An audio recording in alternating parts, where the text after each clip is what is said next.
Today we're going to do some impromptu rebel canning. We are going to be canning up some chili that I made over the campfire at our forest school. And we just ended up with a ton. So we're going to be going ahead and canning that up for easy meals later. So you might be wondering, why is this considered rebel canning? It's just pressure canning chili. Pressure canning chili is how you're supposed to do it. But the thing is, rebel canning is anything that's off the book. I cooked this over a fire, slowly, in another state, and then I drove home with it in the back, and it is still warm. And I'm going to go ahead and can it up because it's way too much for us to have for dinner, and I would rather have some easy stuff for future instead of just having it tonight. Tonight we're going to have some spaghetti. So we're going to be, here's the rebel things. We're going to be canning something that's not prepared according to a recipe. As a matter of fact, one of the ingredients I have in here is cubed squash. You can probably not see that on the video, but cubed squash. Yes, in my chili. Got a bumper crop of squash this year. You can add that in. You can shred it or cube it or whatever. Throw it in the chili. And then I'm going to be reusing lids. I am going to be pressure canning. And I am going to be pressure canning for the time that is appropriate for the meat that I have in this soup, which is 75 minutes pints, 90 minutes quarts. But I'm going to be doing it. This is not, if you asked for a chili recipe from an established canning organization, this is not what they would suggest, but we are here doing it anyway. We are not going to waste our food. We are going to put it to use and save it for another day, so that if it happens that we're like, oh no, we don't have much time and I need to feed these people, open a couple of jars of this chili, heat it up, maybe put it over some rice. There you go. Faster meal, way faster than fast food, way cheaper than fast food. So I'm going to go get some jars and some lids and rings and rustle them up, and here we go. Okay, so I've got 7 quart jars here, and I was able to find my canning funnel because my son helped me, and I'm going to try to scoop like mostly beans and then broth, because mine's a very brothy soup, brothy chili. So I'm just going to kind of go alternate so that I don't have mostly broth in some and mostly beans in the other. And I'm going to go up to about an inch or so headspace, which for me, I do just below this top band. So that's what I'm going to be doing. Almost there. A little bit more broth. All right.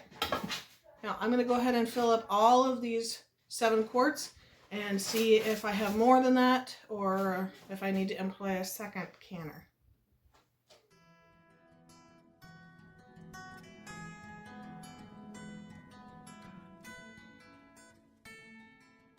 So since my chili is just kind of like warm, I'm not starting with hot water. I'm also not starting with cold. I'm starting with just regular old warm water. It does not have to be the exact same temperature. You don't need to get out your little thermometer or anything. Close enough is close enough. So my pressure canner calls for 3 quarts in it, so that it can pressure can. Yours may call for something different, so double check. This is the point where I start looking for jar lids that'll work. So you're going to see me inspect, make sure that there's still enough rubber all the way around, there's no nicks or cuts, and that the button still moves, and there's no dents around the edges. So let's see if we can find 7 of these. There's 1, 2,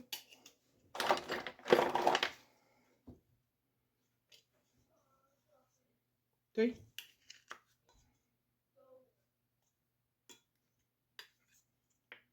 4,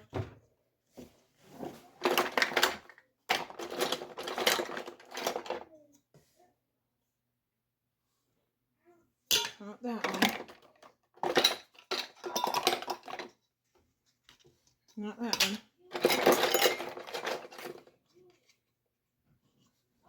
5. Not that one.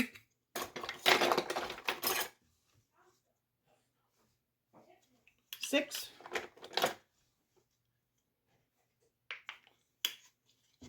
And 7. All right, now I'm going to wipe off my rims because you don't want any of that stuff stuck on the edge. When I was first canning, I thought that I had to wipe like down inside. No, it's just the edge. It's just where the rubber's going to meet the road, so to speak. So what you do is wipe it off, make sure there's no bean solids on there. If there's a lot that's spilled, then sure, wipe it off. Yeah, is that funny? And I'm going to go around and wipe all of these off, and then I'm going to position all of my lids on. And I'm going to get all of my lids. Yeah, all of my lids. And then I'm going to get my bands and do them fingertip tight so that I can get them in the canner. All right, lid, reusing it. This was elderberry syrup. This is how I store my rings. It's a paper towel holder. So I'm going to get this on, kind of hold it in position until it stops, and then I just do like a teeny tiny bit more, a couple millimeters more. This one was grape juice. We're gonna reuse it. Make sure it's centered. Ah, this one looks brand new actually. Maybe I used it on some dry goods because there's no label on it.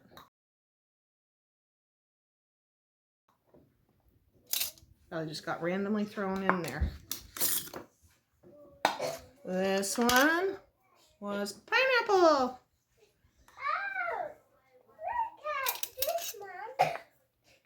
Oh, that's so pretty. This one was pears.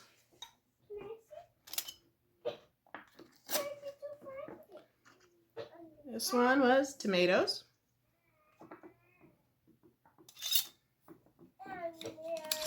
And this last one was peaches. So we got quite the variety of reused lids. They are having a second life. But how do I get rid of that? Alcohol wipe or a baby wipe. A little bit of alcohol will take most of it off. And then honestly, you can just cross it out with the marker if it's not taking it off. I'm not going to do that until after it's processed. So I'm going to move this into my pressure canner over here and get this rocking.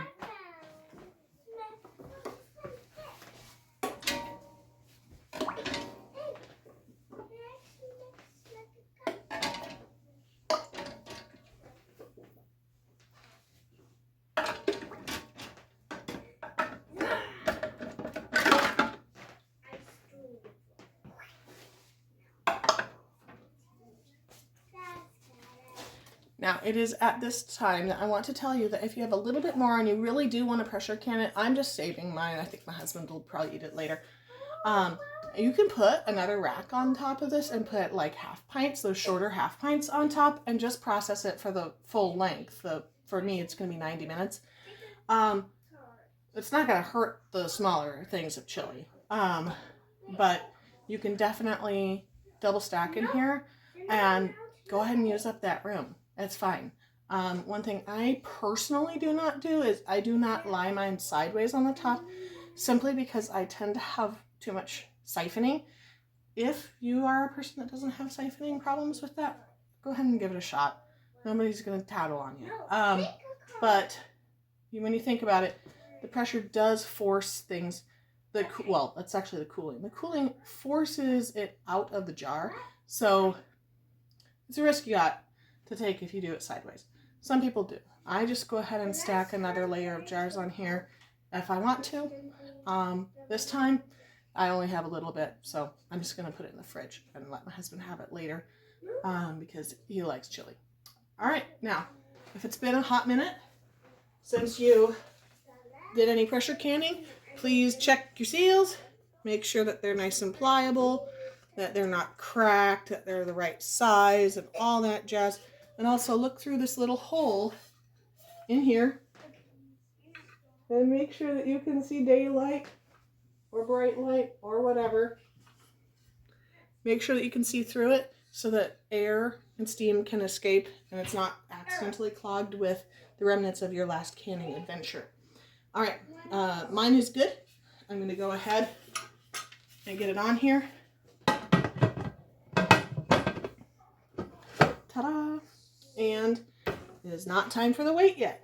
The wait comes after it has been steaming for 10 minutes. So I am going to turn on my burner and stop leaning on my pot now. Because we don't need a Mrs. Doubtfire scene with the whole lid thing. All right, so as soon as it's up to steaming temperature, I'm going to set a timer for 10 minutes, let it steam, and then I'm going to put my weight right on here. See you in a bit. Okay, so you can probably hear the steam and not see it. It is up to you whether you count this as a steady stream of steam or not. But I'm going to give it another minute to see if I can visualize some steam before I start my 10-minute timer. Okay, so you can't always visualize steam if it's coming out quite rapidly. So if you get something, you can do like this and see if it steams up. And it definitely is, so I'm going to set my timer for 10 minutes so that I can get the weight on and get this coming up to pressure. So I'm going to find my timer. There it is. Timer, 10 minutes, and start. Okay, my timer's just about to go off. I'm getting ready to put my weight onto the canner, but I know some of you guys are recipe people, and you want to know what the recipe is for this chili. So I'm going to do my very best to tell you. But understand that the idea of rebel canning is that you don't have to go exactly by a recipe. If you've already got a favorite chili or a favorite stew recipe that you use, go ahead and use that. I am at I'm using my 10-pound weight. There's my timer. Because of my elevation, if you are closer to sea level, you might be using 5 pounds. If you are up in the mountains, you might be using 15. So double check for your area. So I'm going to pop this on the top here. It's a lot scarier in your brain than it is to actually put it on. So now it's going to come up to pressure and it's going to jiggle or do a little psst every 15 or so seconds to let me know that it is up to temperature, up to pressure. Okay, let me show you my best way of explaining my recipe. So what I did is I overnight soaked about 2.5-ish pounds of pinto beans and about a pound-ish of black beans. Drained that water, put new water in, gathered all my ingredients, and then booked it over to where we were doing our forest school. So the next ingredients were about 2 pounds of ground pork. I have a meat grinder, so I just ground some pork butt, and I used that. Careful, Rosie. Rosie, don't pull on him. Rosie, do not pull on him. I used about 2 pounds of ground pork, but you could do beef, you could do chicken, whatever you want. I have pork in my freezer. That's what we butchered, so that's what I have. Then about 3 onions diced up, and you could add peppers if you like. I didn't happen to have any on hand.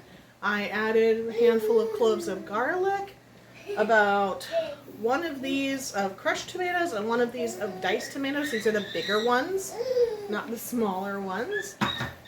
A diced up butternut squash, peeled of course. And then for spices, hang on, I've got the salt and the pepper of course. And then chili powder, garlic powder, and cumin. Some people like to add a little sugar in there, so you totally can if you want, but you don't have to. I'll get him some in just a second, okay? No, look at me. I will do it in just a second. So that's my basic recipe for my chili. You can have as much water or as little water as you want. Anyway, it cooked about 3 hours on the campfire. Not all of it boiling, until it was either cold enough outside and we wanted to eat it, or the beans were done enough for the more tender of us to eat it. So my kids ate it when the beans were still a little bit crunchy, but that was just fine. You can actually, if you're just doing this just for the canning, you can purposefully do that. Just cook your beans until they're still a little bit crunchy, and then go ahead and load up your jars and pressure can it, because that'll continue to soften the beans. But if you just got leftovers, then it doesn't matter. If your beans are already soft, it's fine. You'll probably get a little softer, but I don't think anyone's ever complained about chili being too easy to chew.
Guess what?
Okay, so as you can see, it's not going to be an exact timing. This is not going to rattle exactly every 15 seconds or so. Sometimes it's every few seconds. Sometimes it's a little bit longer. You want to make sure it's going about 4 times every minute. That now tells you that it is consistently reaching that 10-pound pressure.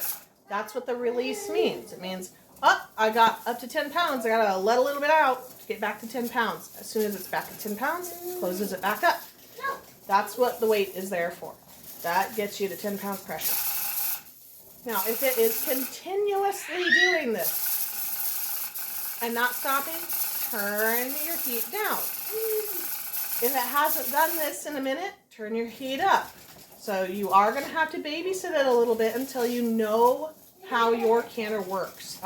If you have a dial gauge canner, that can help. You can kind of just visually check on it. But both work. The weighted one and the dial gauge both work. Now, I have my timer set for 90 minutes because these are quarts and they have meat. And I'm just going to wait for those 90 minutes to elapse and turn off the canner. Oh, that was my pasta. Pasta jumped out and bit me. So my timer is just about to go off, and when it goes off, I'm going to turn off my burner. I'm not going to be touching that weight or anything. I'm not even going to be moving my canner off of the stove or off of the heat because I find that it makes it siphon, which is the juices come up and out of the jars. So I'm not even going to move my canner. You can if you need to. I'm not going to. So I'm just going to turn it off when my timer goes off. and let it chill and cool down on its own. All right, it's officially off, and now we just wait. All right, everything is nice and cool. I'm gonna carefully remove my weight because it's still hot. Cool is a relative term. It's not so hot that it's going to explode when I open it. All right, now a nice twist and then opening it away from you so the steam escapes up that way and not right straight into your face.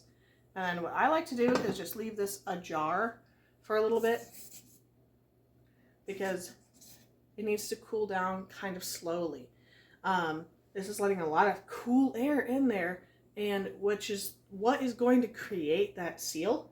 But if you let too much cool air in too fast, then that's how the siphoning actually happens, is as it's pushing the air out, it's also forcefully pushing liquids out as well. So that's what's going on. We're going to let it cool for a little bit. I actually have to go pick up my kid from a Bible study, so I'm going to be doing that.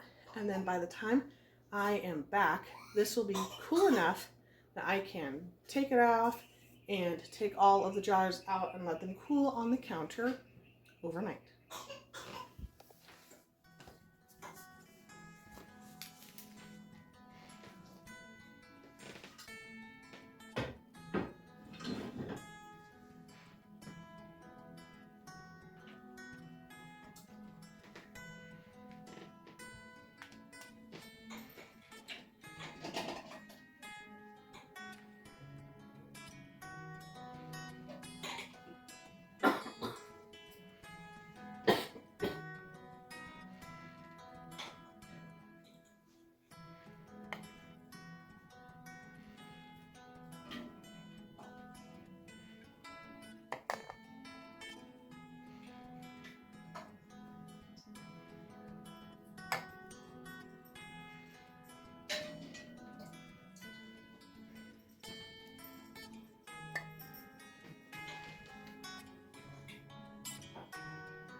Thanks for coming along with me while I am finishing up my canning chili.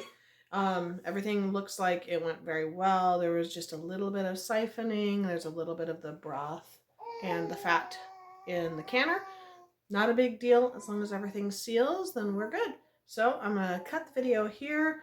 Tomorrow, what I do is I check the seals to make sure that everything is nice and sealed before I store it. I also clean off the outside because the broth and any drippings on the outside can increase the flies and things that might bother it. So you want to make sure they're clean on the outside. Just a quick wipe down with warm, slightly soapy water, and they are ready to go. Yes, I will label them with the contents and the year. I'll use a little alcohol wipe or something to erase that label from before. But everything went well. Everything looks great. And we are looking forward to having some easy chili. So I have other Rebel canning videos. Please go check them out. They're pretty popular, which makes me happy. And let me know if there's some kind of a recipe or a food that you would like to learn how to can that you can't find anywhere else. And I'll do my best to teach you how to do it. All right, guys. God bless. See you next time. Peace out.